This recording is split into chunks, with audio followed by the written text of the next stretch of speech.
And hey, look at them. They both got cameras, so we can see their reactions in real time.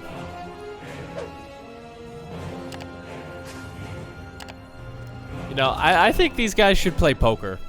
You know, like, a lot of these pro players, once we see them on camera, they always look so kind of poker-faced during these games. But right now we do see Hold That Thought as Rogue. Gonna be going for the early spawning pool. And he is going to be a little bit pokey here. Innovation should send the SCV out on the map at roughly 18-19. Because he does need to kind of get confirmation that this is on the way.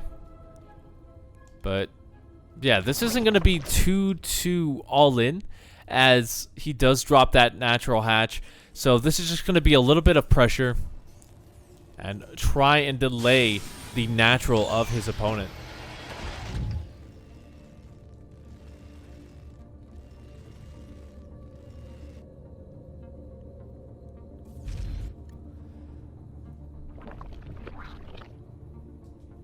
Now he is going to drop that on the low ground. No SCV scout, actually, so that is going to be a little bit of an issue. Innovation not having any information right now. And Rogue will be able to kind of rotate these around the map, as that Reaper going to be making its way towards the center. So like two ships passing in the night 100 miles away. These guys are going to completely circumvent each other. And this is where Innovation, his heart's not going to sink, but he is going to be like, oh crap, that's not done. That means that there's Lings coming across. And now Rogue kind of playing it really smart here. He's not going to send them in to die, as he knows the Reaper is going to be coming back home, or at the very least going to be looking for them. And he will keep those alive, just waiting to pounce.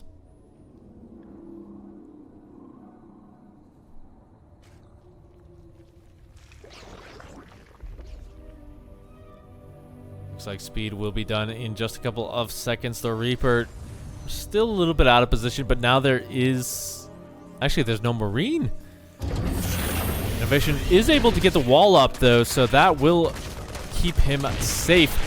Does lose a couple of SCVs, though. Not the worst thing in the world, but Rogue does keep a majority of those Lings alive. And I think that was pretty good damage. It kind of slowed him down a little bit.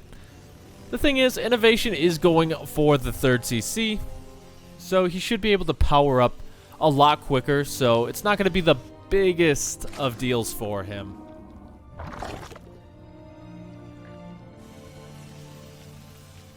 The treasure box has been unleashed. The winner is ...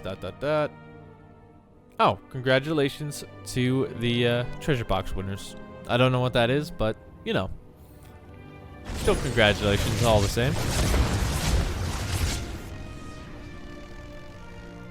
Oof, just barely not getting the creep tumor here, as Rogue going to be getting his first big scout. And that is going to be a huge one, as we do have the fusion core coming on in. So Battlecruiser is going to be on the way. Question is, will this Overlord see everything? It's going to be very, very close. He saw that something was building in the back, because he saw the SCV coming from that position. But I don't think he saw the Battlecruiser necessarily. Uh-oh.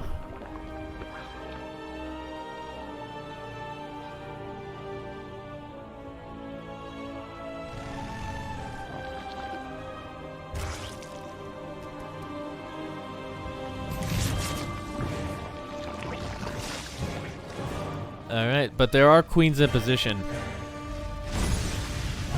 So we'll have to see how much this can actually get done. You know, the Battlecruiser takes a long time to build, so that is a lot of minerals and a lot of investment that's not going to be going towards other units, like Marines, like Stim, stuff like that. And what it also allows for Rogue is to kind of get in here and force these Hellions to stay relatively defensive. Innovation's going mech. Oh, wow. Okay. See, I'm not 100% sure about that. You know, like I was saying, Romanticide, a macro map. Easy to defend the first 3 bases. So while he will be able to get in here and get a little bit of damage done, about 5 or 6 workers going down, maybe a couple of additional if he focuses them. The biggest question here is, will he be able to follow that up necessarily? Because Rogue gonna get in here, gets a fresh mule, as well as a ton of workers. He's got the scout that this is mech as well. So we saw him just get this huge explosion of drones just a couple seconds ago.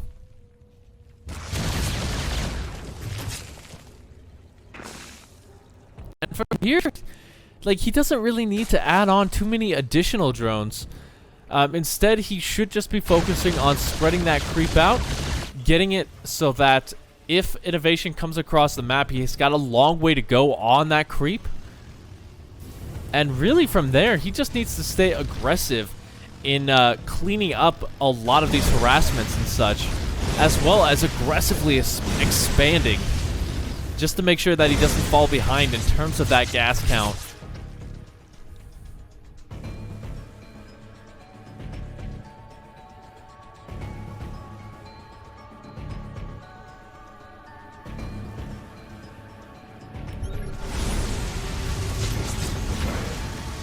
So the Hellions just kind of dancing around, looking for their angle. Innovation does have the supply lead, but those leads can be deceiving as it's a lot less units. So now the Muta's gonna find a good chunk of these Hellions. Will be able to clean those out. How many missile turrets does he have? It looks like not that many. In fact, I don't really see any here. There we go, there's one. So now the Ling's going to get cleaned up, as we see a Thor transition. But from here, I don't think Rogue necessarily needs to stay on Mutalisks. In fact, I think it might be not the best to actually stick with them, as once that Thor count starts to get pretty high, it can be really difficult to get damage done with them.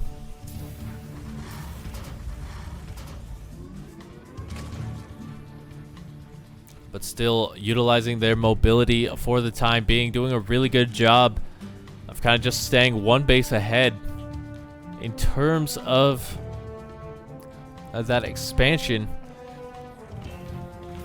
Now we do have 2 Thors on the way, but in a very open natural. So we'll get a couple of additional workers there, and now it's kind of just a death by 1,000 cuts situation here.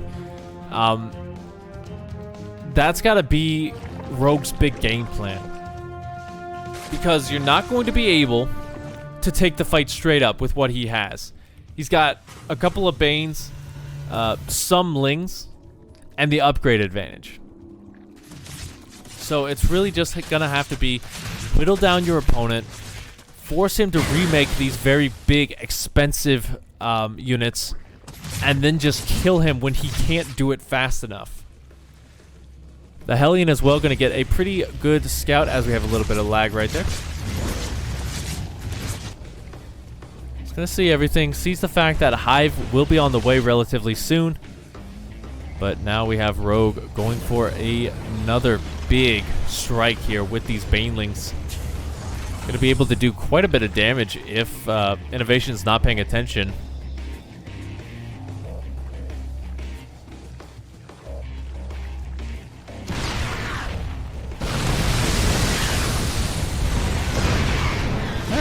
He's going to expend a lot of them. Not really going to get too much, but that does supply block Rogue Innovation once again. He gets one of the Thors with a very good boxing.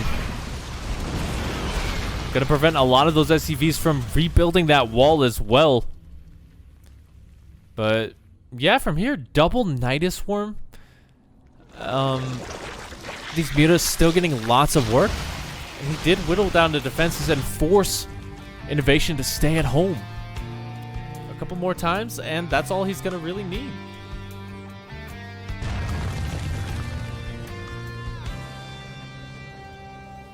Oh, no.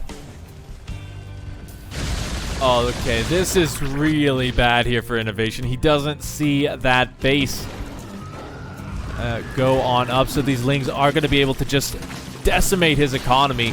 They will have +2 here in just a second, so they're going to hit that much harder. Pulling back all of his units to defend as well. He's going to have to completely sacrifice this third base location, lifting that up. And now the Battlecruisers have to come home as well. So that did quite a lot of work here. 11 workers going down. And Innovation, I don't think he's been unsupply blocked for very, very long, as he just continuously losing all of these supply depots, and even the 5th, no kill, or no cancel, just a kill. And now we have a hive. And during all of this, the creep spread has not been really touched, as these Hellions haven't been able to stay out on the map. So Innovation, like, he's been forced to stay in this super defensive position where the Rogue is just kind of rolling over him. And I know, like, the game isn't over just yet. Innovation could take a couple of really good engagements and win that way, but the way it's looking, Rogue is just getting further and further ahead, even losing these Nidus Worms. Not the biggest of deals.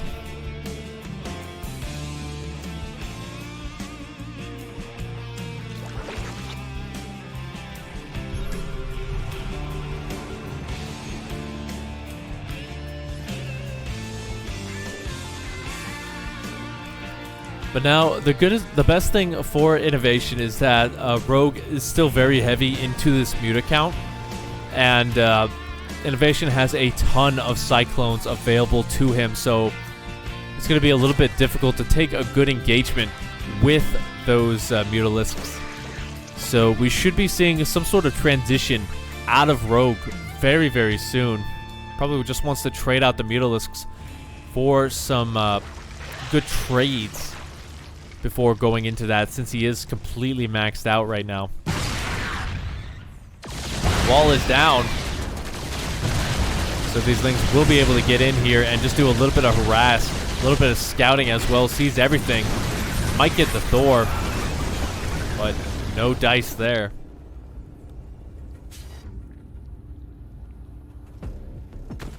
Yeah, Chitinous Plating is about to finish as well. So the Ultralisks, good opportunity here. The line of Banelings. You know, we call it the line in the sand. If you cross this point, we will retaliate.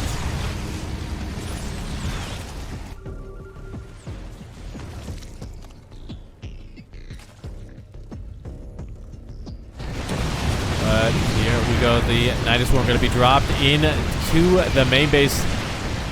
Rogue is just trying to clean out some of these. The Banelings getting some decent connections, cleaning up some of these Cyclones, but the splits at the last second going to be enough to kind of finish that Baneling off. And now, what is he building off behind this? He's got 6 Ultralisks on the way and 16 more Lings. Bit of an interesting position, but that will prevent Innovation from expanding any further.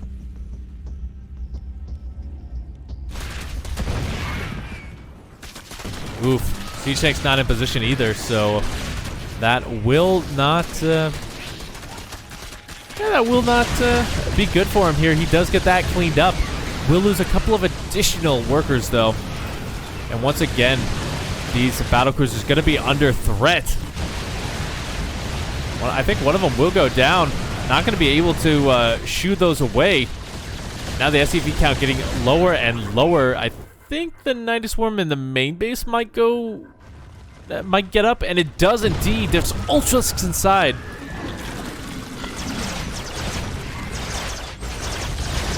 And yeah, it's going to be a while before those battlecruisers can really get through the armor. Even 2 Yamato cannons not going to be enough to finish him off. As we do have another big attack here at the 5th base. The Banelings peeling off almost what's left of Innovation's economy. He still has 57 workers. But, yeah. That's not really the best here. He's lost 68 in this game.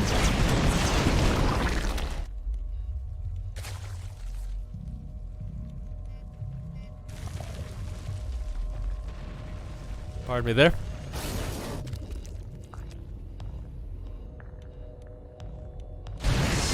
Both players maxed out once again, though, as we have 5 Liberators on the way. Now, I like that versus the Mutalisks just a little bit because they can kind of get that splash damage in, but I just don't know if that's going to help against the ground army as much. The Muta's going to come in and defend the Nidus Worm with nothing inside it. Might get a factory killed off.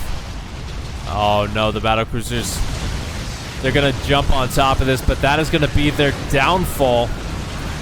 As the missile turret not going to be enough to save them. That will die. More workers going down as Innovation recognizing that he has to go and take this fight as the Banelings rolling on in. Not really going to get the best of connections with those. So we have a little bit of a base trade. But it looks like Rose just going to cut off and look to go home and defend.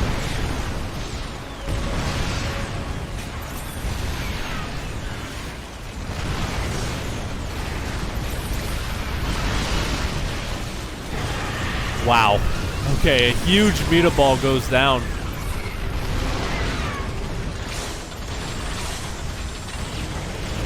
It's just interesting how Innovation has been able to find this good position. Now he's going to be able to push through quite extensively.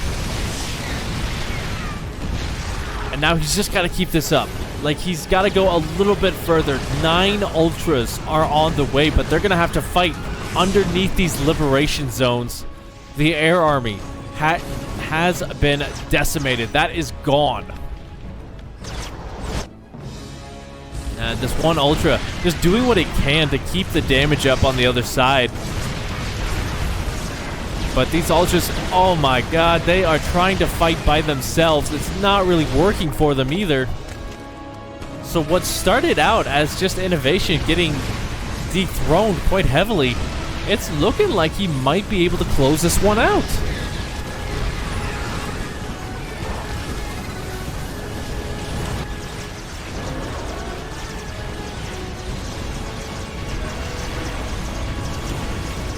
And look at these Ultras. They're just not being able to clean up this base as much as they would like to.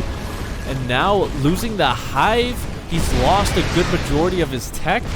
He still has the bases down in the bottom left and top 12 o'clock position. But he keeps just sending his guys into the meat grinder there. And Innovation will keep his team alive. So factory coming on down. Second gas. All things are right with the world. He did send the SCV across this time. So he recognizes that this was spawning pool first. And that's all he's got to know. Just to keep the Reaper at home.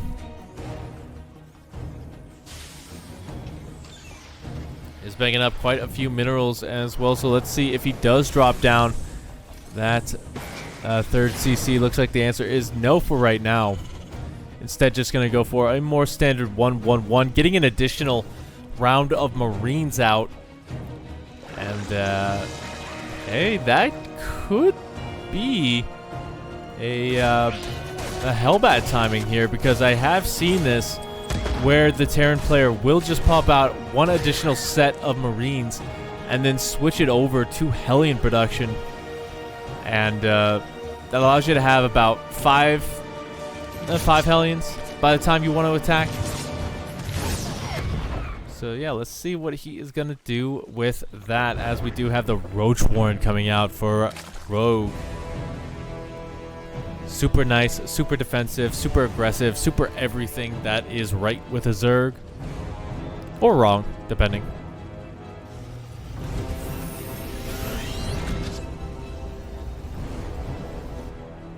But yeah, there you go. We should see if he drops down the armory to complete his repertoire.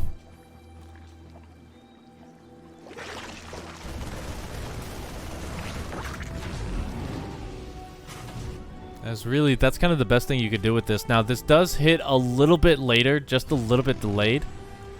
And it looks like he will be sticking with the Hellions, which I don't disagree with. It allows him to disengage a lot easier, as well as kind of hit multiple points, as we do see the Hellions kind of diving around, looking for that third base as he gets a quick kill on that Overlord.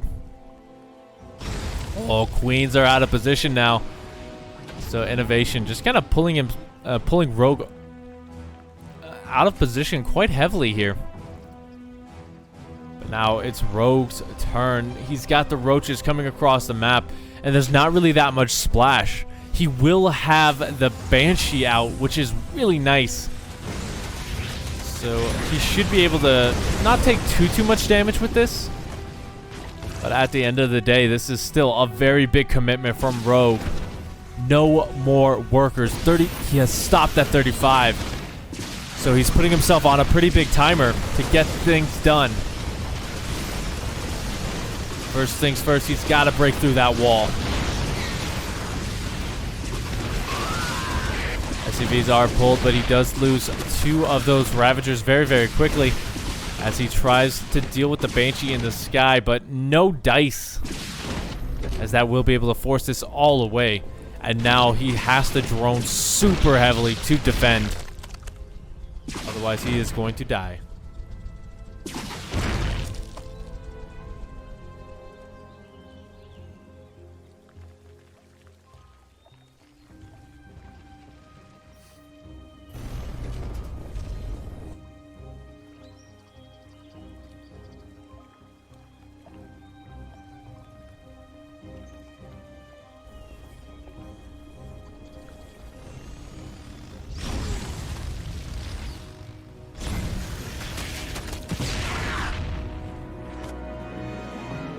Banshee's going to rotate around looking for some damage, as the Rogue does get deflected over by the third base. Innovation only just now taking his third, so a little bit more delayed from the last game. He'll take the more aggressive third base spot as well, just looking to secure that forward position. Rogue did start up Roach speed, but instantly cancels it. I like that a little bit better. But now we do have him going for Lingbane Muta.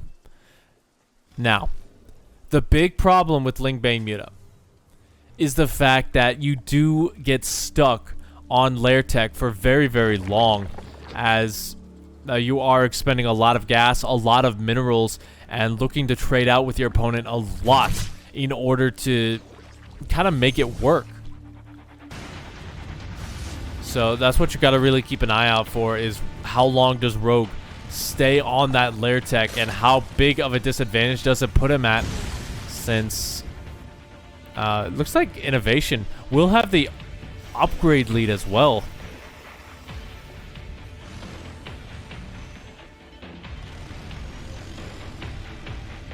This is a scary push.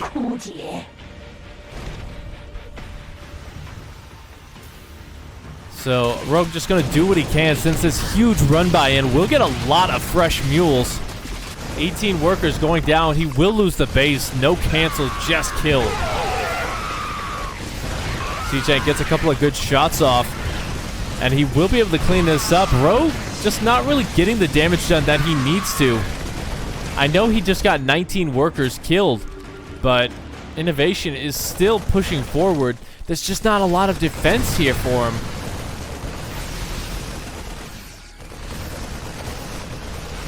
Even the Mutas trying to fight this won't really be able to find a good angle for themselves. As Innovation just going to clean those up. The Banelings forcing him into the main base, but there's still a ton of Marines left. The Banshees going to come in to seal the deal for those Ravagers. And the meter count is just plummeting quite heavily here. The reinforcements coming on in, and I think this might be just a little bit too much for Rogue to handle. He pulls the drones, but it's not going to be enough. Innovation sweeping Rogue.